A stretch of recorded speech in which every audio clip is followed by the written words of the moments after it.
Zach Thornton just finished his eighth major league game, and he is down to a 2.78 ERA on the season, but his expected ERA is a 4.85. Yeah, that's rough. The gap between those two numbers makes this very interesting to me, I guess, because Thornton doesn't overpower hitters. He doesn't pile up strikeouts, and the contact against him is not as weak as you would think, considering what his ERA is. So today I want to break down Thornton's numbers and show you why his ERA is what it is. And I want to explain why his xERA is as high as it is compared to the ERA. Thornton is very good at keeping the pitch count low and keeping it in control, as well as giving the Mets a chance to win. So the real question is not whether Thornton has pitched well, which, yes, he has. He has been a very good pitcher for the Mets this season. The question is, how is he doing it? Which parts of his game are sustainable? Which parts need to improve to become a legitimate long-term starter for the Mets? So through his first 8 major league starts, Thornton has thrown 45 and a third innings with a 2.78 ERA and a 1.10 whip. He also has 29 strikeouts and 13 walks this season and has allowed 3 earned runs or fewer in 7 of those 8 starts, and 5 of the 8 have been quality starts. The only time he allowed more than 3 earned runs in a game was in his major league debut against Washington, where he gave up 4 runs in 4 and a third innings that day. However, since then, Thornton has only allowed 10 earned runs across 41 innings. That is a 2.20 ERA over his last 7 starts. So what has happened? Run prevention. Oddly enough, the one thing David Stern says that we all love to poke at. So while his profile has been very unusual, we don't get to erase those 8 starts. But we also should not look at that 2.78 ERA and assume the evaluation of Thornton is finished. We're not going to say he's just an ace right away. He's still a rookie. He's only thrown 639 pitches in 45 and a third innings, which comes out to about 14.1 pitches per inning. And he's only walked about 2.58 hitters per 9 with a walk rate of 7.3%. And that's important to us because for a pitcher who doesn't miss bats, they can't really afford to create extra traffic with the walks. So Thornton has generally avoided that. He throws enough strikes, he can change the hitter's look, and he forces batters to end before one base runner turns it into a longer inning. But his efficiency is not the same thing as dominance.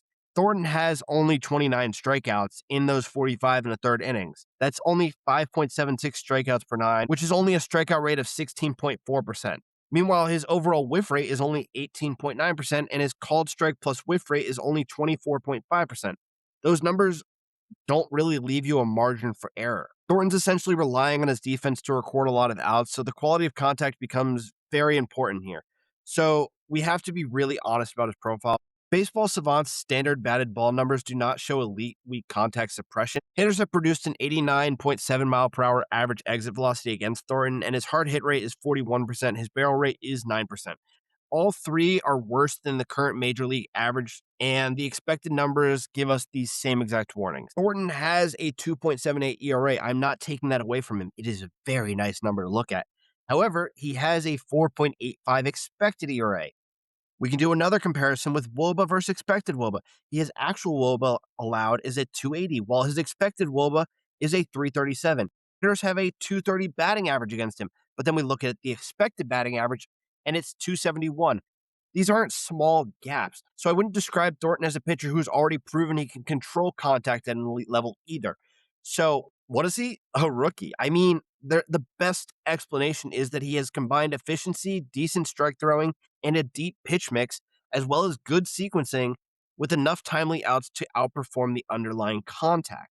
So why is this guy so interesting to watch? Why is it so fascinating to see him dominate constantly? Thornton has 7 pitches to work on, but his 5 primary shapes make up for over 94% of what he throws. He throws a cutter, four-seamer, slider, sweeper, and sinker, with the cutter being the foundation of his entire arsenal. He throws it about 29.2% of the time at 88.5 miles per hour, with a whiff rate of 18.3. So it's not a true put-away pitch, but balls in play against it have only averaged 87.2 miles per hour, and its hard hit rate is 35%. The cutter is a good pitch for him because it's something he can use often, and it changes the lane from his straight fastball. Speaking of which, if we transition over to his four-seam fastball, he throws it about 25.1% of the time at 91.9 miles per hour, and it generates roughly an 11% whiff rate. but the pitch lands in the zone 52.5% of the time and carries 26.3% of the called strike plus whiff rate. So for Thornton, the four seamer is less about blowing hitters away and more about controlling the count.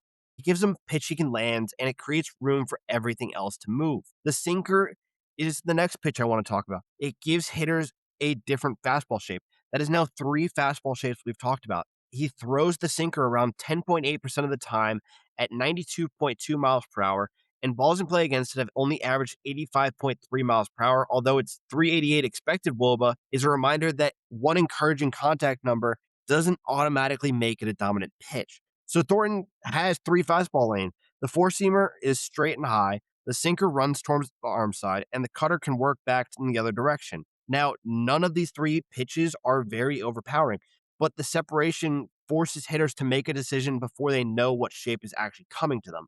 And then we transition to his secondary pitches where he has a lot of swing and miss upside with his slider and sweeper. The slider averages around 84.7 miles per hour and has a 25% whiff rate, while the sweeper is a little bit slower at 79.8 and moves further across the plate with a 26.3% whiff rate. Those are really useful numbers, yet they're not dominant. The sweeper has produced the better expected results with a 255 expected WOBA against it, and the slider is at around 374.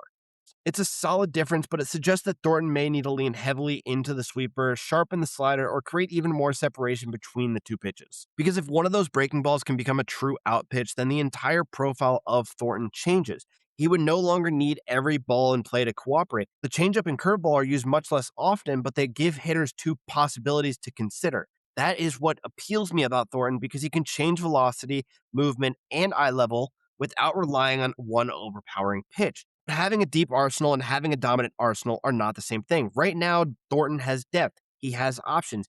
He has enough command to make those options organized. But what he doesn't have yet is a pitch that consistently ends at bats when he needs to. And that leaves two paths going forward for Thornton.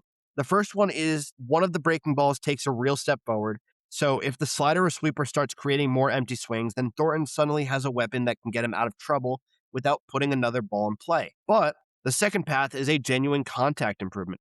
If he was to get the walks down and bring the average exit velocity down, hard hit rate down, the barrel rate down to closer to league average, then the lower strikeout rate becomes much easier to live with. But if neither happens, the expected numbers are probably going to catch up to him. A 4.85 expected ERA is too large of a warning to ignore, especially for a pitcher who needs his defense to record this many outs. He is a rookie left-hander with a 2.78 ERA, a 1.10 whip, 5 quality starts, and only 14.1 pitches per inning. He should absolutely be in the 2027 rotation. I'm not taking that away from him, but it'll probably be in the back end or middle of the pack. He's not going to be up front with Nolan McClain and any other veterans that the Mets might sign over the offseason. I think Thornton's shown a floor through efficiency, strike throwing, pitch variety, and run prevention. But now the Mets need to find out whether he can add more to his game. Can one of the breaking balls become a legit weapon? Can the contact quality improve? Can he keep turning 5 and 6 innings into controlled starts after the league gets a better look at him? That is the new evaluation that the Mets have to take on him. Zac Thornton is not a proven long-term rotation answer yet, but he is no longer just a temporary arm filling in a spot in this rotation.